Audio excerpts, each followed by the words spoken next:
beaucoup, très bonne soirée. Et pour ceux qui veulent, à l'année prochaine au cours de théâtre.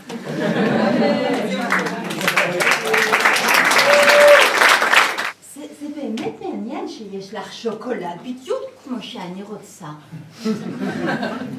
אז ככה, גמרת לשייף את הציפורניים של יד אחת עם הנהר, ועכשיו את נחה עם שוקולד.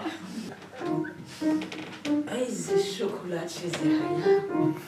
איזה כובע. והצירה.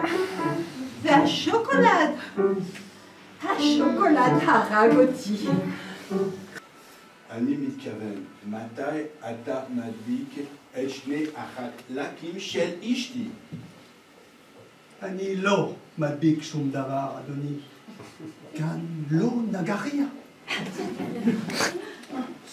ואשתי? ראית? היא מנוסרת, היא לא יכולה לחיות ככה כפי שמנוסרת לשניים. למה אתה לא לוקח אותה למגן דוד אדום?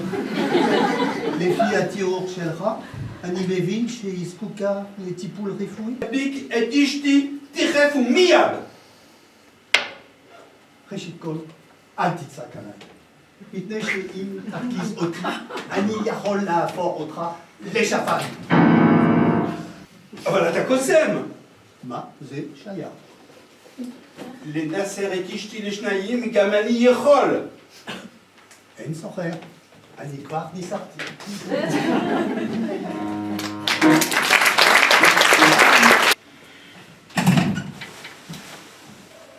את יודעת שקיבלתי מלגה בלימודים על מונולוג של נינה?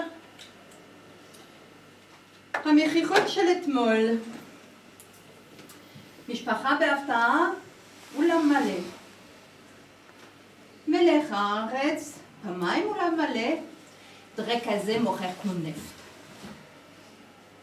ריצ'רד השני, רבע עולם. לעשות שייקספיר בישראל זה כמו לזרוק פתינים מול חזירים. התאלמנתי. בני בעלי ברגע מותו פוקדים אותי בחלומות.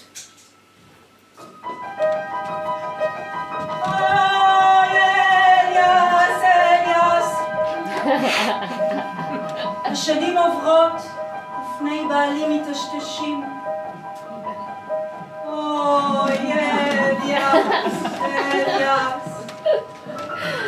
יום אחד אני מכירה ברנש חדש. שנינו לא צעירים, שנינו בודדים ורוצים לחמם יחד את שארית מרק חיינו.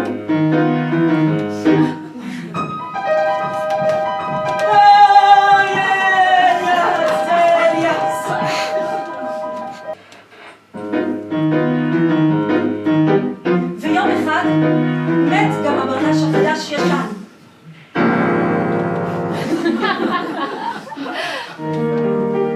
ואז נשיר שירים בפני כל דת מלוח, כי הוא קרוב לנו יותר מאהובה.